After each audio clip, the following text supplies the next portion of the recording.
All right, let's just get right into this, because I know you're probably just as frustrated as I am right now. There is this massive, incredibly annoying question just sort of hanging over the entire cinematic landscape. I mean, we were promised something absolutely monumental, right? Right after CinemaCon wrapped up, there was this absolute ironclad guarantee from literally every corner of the industry that we wouldn't have to wait long for the Avengers Doomsday trailer. The footage was actually shown in that room to real people, and everyone who was sitting there described it as earth-shattering, like a true, genuine return to form for the MCU. The reactions were completely off the charts, and we were all told, hey, a public release is imminent. Yet, here we are. We're all just staring at our screens, endlessly refreshing our feeds, and getting absolutely nothing. Zero. So I am stepping right into the middle of this mystery today for this explainer. Because look, as a massive movie lover and someone who tracks these studio movements obsessively, I can tell you that this silence, it isn't just a mistake, and it's not just annoying. It is highly, highly calculated. I want to completely break down exactly what is happening behind closed doors, why we haven't seen Victor Von Doom yet, and the incredibly intricate chess match that's currently playing out between the biggest studios on the planet. It really does feel like it's been an absolute eternity, doesn't it? The sheer anticipation for literally anything related to Avengers Doomsday is at an absolute fever pitch right now. But while the general public is just kind of left sitting in the dark, I've been doing some serious digging. I've been closely tracking an anonymous insider scoop from a Twitter source known within the community as the Beyond Reporter. Now look, I always tell you to take any internet scoop with a huge grain of salt. Actually, make that a whole shaker of salt. But I've personally audited this account's track record over the last year, and I gotta say, they've nailed more than a few major industry moves. It's pretty impressive. And right now, this intel heavily, and I mean heavily, points to the trailer dropping sometime this May. And honestly, when you sit down and really analyze the raw logistics of the upcoming summer movie season, a May drop isn't just a fun rumor. It is an absolute, unavoidable strategic necessity. Historically, if you look back, May is Marvel's sacred territory. It officially kicks off the entire summer box office season. It's the exact same window that launched the very first Iron Man and the original Avengers. Claiming May, that's how they established total dominance. So let's really dive into my theory on the highly calculated logic behind this May window strategy. You have to remember, Hollywood marketing is a multi-million-dollar battlefield. And the golden rule is that you never, ever want your own troops stepping on each other's toes. Friendly fire is a disaster. Disney and Marvel Studios are looking down the barrel of an absolutely massive June and July. During those 2 months, the sheer volume of noise in the entertainment space is going to be completely deafening. The blockbuster marketing machine will be entirely consumed by other titanic billion-dollar releases. If Marvel were to drop the Avengers Doomsday trailer right smack in the middle of that summer thunderstorm, it just gets lost in the noise. Or even worse, it actively cannibalizes the hype for their other deeply connected projects. They can't have that. They absolutely need to get this Doomsday footage out into the wild now. They need to plant the flag, establish the hype, let everyone lose their minds, and then they need to get completely out of the way before the summer onslaught even begins. Let's move to how this actually builds, because this is where the high-stakes Hollywood marketing chess match really reveals itself. It's fascinating. When you look at the board, we are looking at a strict, incredibly carefully orchestrated 3-step rollout. The first move, getting the internet to literally break right now with a May Doomsday drop. Once that baseline hype is established, we slide right into step 2, where June and July become completely 100% devoted to Spider-Man Brand New Day. This is so critical because we're dealing with a deeply complex co-parenting situation between Disney's Marvel and Sony. Sony owns the marketing for Spider-Man, right? But Marvel produces the actual film. And both of them know that Spider-Man Brand New Day ties intimately into the overarching Avengers, Secret Wars, and Doomsday narrative. Peter Parker is literally sitting in the exact same spotlight as Doomsday, so Disney has to clear the runway entirely. They have to back off so Sony can spend their massive marketing budget without Marvel distracting the audience. Then comes step 3. Once Spider-Man has his massive moment and finally vacates theaters, Disney aggressively reclaims the late year for the triumphant return of the Doomsday marketing blitz. Now, what's truly revealing here, and I mean really, really telling, is a recent, very candid quote we got from Tom Holland himself. He was recently discussing the upcoming worldwide press junket for Spider-Man Brand New Day, and he specifically described the schedule and the sheer number of cities on the tour as humongous and a bit intimidating. Really think about the weight of those words coming from him for a second. Humongous isn't a word studio executives or lead actors take lightly.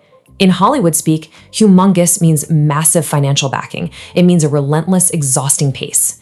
This single quote reveals so much about the studio's schedule and the sheer, staggering scale of what Sony is preparing to unleash. They are going all out, guys. They are building a globe-trotting marketing monolith for this film, and they are demanding the entire world's undivided attention for those core summer months. And honestly, just looking at Tom Holland's resume brilliantly illustrates exactly why that quote is so wildly significant. Think about it. Holland is not some rookie who just walked onto a backlot. He has been front and center for the absolute biggest, most grueling, most world-stopping press tours in the entire history of the Marvel Cinematic Universe. He has survived the endless, flashing red carpets across multiple continents. He's done the back-to-back, soul-crushing press junkets. He knows the sleepless weeks associated with Avengers Infinity War, Avengers Endgame, and the massive, unprecedented cultural phenomenon that was Spider-Man No Way Home. For a veteran of that specific caliber to look at this upcoming summer schedule and call it intimidating, that proves exactly why Marvel Studios needs to drop their Doomsday trailer in May and then completely vanish into thin air. They have to get out of Sony's way because this Spider-Man campaign is going to be an absolute behemoth that will consume every single ounce of oxygen in the room during June and July. But you know what? The trailer delay isn't the only mystery I want to unpack with you today. Let's pivot for a second to the man of the hour himself. Because I know you've seen it, a viral clip of Robert Downey Jr. has been circulating online like absolute wildfire over the last few days. And it has the entire fandom asking one massive question. Is he actually revealing his final Victor Von Doom voice right here? As a massive fan myself, I had to put my detective hat on and really truly scrutinize this clip. Because let's face it, when RDJ speaks, the whole world listens. And right now everyone is desperate to know how the man who completely defined Tony Stark for over a decade is going to acoustically transform himself into the ultimate terrifying Marvel villain. So the crucial point of all this is this specific line RDJ delivered in the clip. "You know I'm here every year, for you see I've always been the caretaker." Okay, first off, let's take a step back and acknowledge exactly who we are dealing with here. Robert Downey Jr. is a highly animated, deeply theatrical personality. I've watched him command press rooms and stages for well over a decade, and he has a very rich, documented history of playful misdirection. This is something he's been doing perfectly since the early Iron Man days back in 2008. The guy just loves to play to the crowd. So while it's incredibly tempting to believe that he's generously giving us a sneak peek into his daily Dr. Doom prep, we really have to consider that he might just be doing a playful acting bit. He knows all eyes are on him, he knows the rumors are swirling like crazy, and this could simply be RDJ being the ultimate showman, having a little fun with an audience that is practically starving for a single crumb of Doomsday content. But as I really sat there and broke down the audio, playing it over and over, I realized there is a massive, glaring piece of the puzzle missing here. It's a dead giveaway.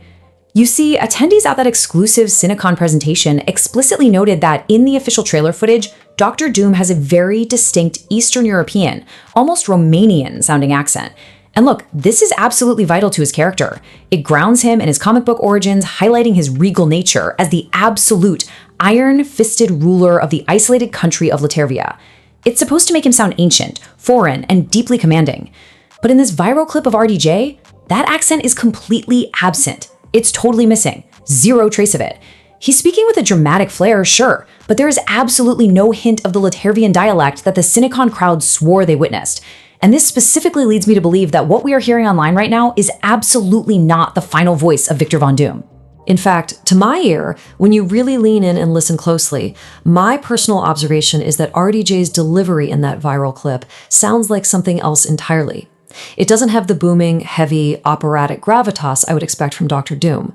Actually, scratch that. It doesn't just sound like something else. It sounds far more like an echo of the Kang variant, Immortus. Specifically, I'm talking about that multiversal council from the post-credits scene of Ant-Man and the Wasp: Quantumania.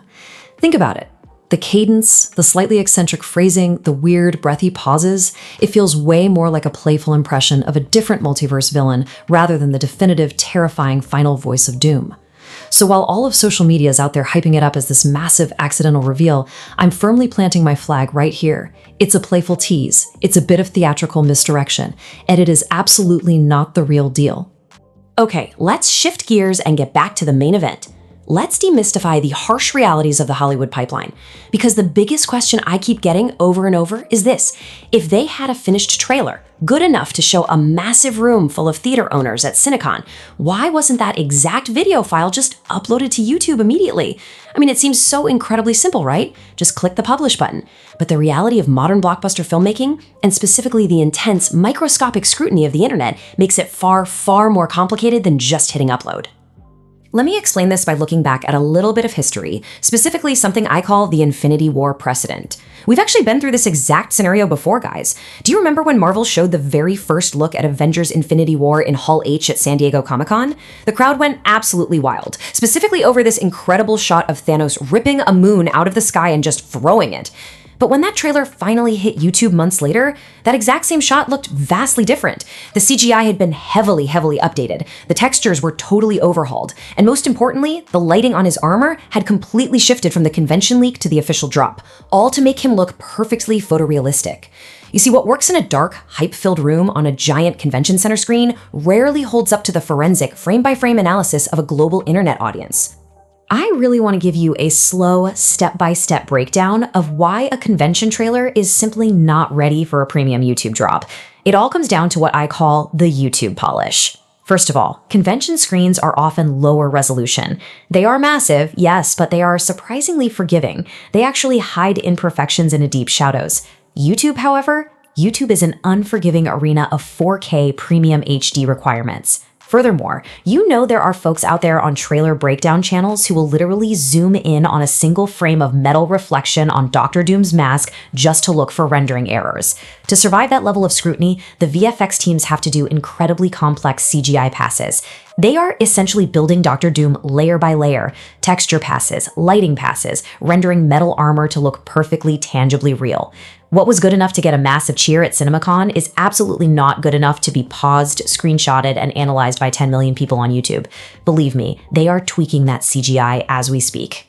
And the clock is seriously ticking for those VFX teams, because they are steering right into a massive July collision course. As I analyze the upcoming slate, July is looking incredibly, almost impossibly crowded. You have two colossal juggernauts, The Odyssey and Spider-Man Brand New Day, releasing practically right on top of each other.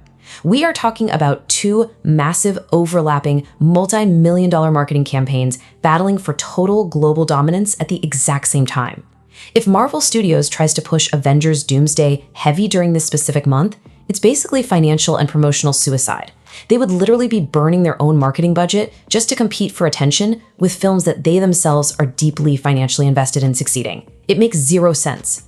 So, knowing all of this, the complex CGI timeline, the July collision course, the delicate Sony partnership, here is my educated deduction based on all the data we have for the release timeline. Step 1. We get the highly polished, visually flawless May trailer drop online. It satiates the fandom, breaks the internet, and proves they got the VFX perfect. Step 2. Absolute radio silence. I'm talking a complete ghost town through June and most of July. Marvel intentionally disappears into the shadows to let Spider-Man breathe. Then, step 3. At the very end of July, they streak again. I predict the next piece of new footage won't actually be dropped online first. No, it will be attached strictly to the exclusive theatrical runs of The Odyssey and Spider-Man Brand New Day.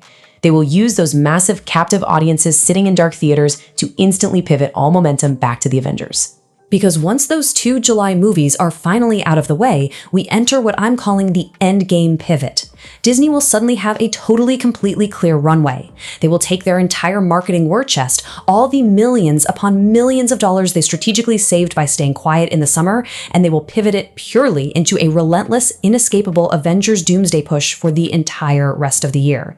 It will be exactly like the historic lead up to Avengers Endgame. The push will be so aggressive, so relentless, that everywhere you look, every commercial break, every single billboard, every time you scroll your social media feed, it will be all Doom all the time. But to execute that pivot perfectly, they have to be incredibly patient right now. Real quick, before we wrap this up, I need to take a second to debunk a rampant rumor that's been driving everyone, myself included, absolutely crazy. It's the ongoing internet buzz of a sudden, surprise Monday trailer drop. I'm seeing it everywhere on my timeline, people hyping each other up saying, "This Monday is the day." Let me state this as clearly as I possibly can, based on years and years of tracking studio analytics. Mathematically and statistically, Disney does not drop massive, earth-shattering blockbuster trailers on a Monday. They just don't. They never have, and they certainly aren't going to start now with a movie this big. Monday is notoriously a terrible day for social media metrics. These drops are meticulously planned for midweek mornings, usually a Tuesday or Thursday, or they're tied to massive live sporting events, not just a random Monday afternoon. So if you see someone out there promising a Monday Doomsday trailer, do not buy into the hype. It's a total myth. Let's put that to bed right now. So after breaking all of this down, it really all comes down to this lingering thought I want to leave you with today.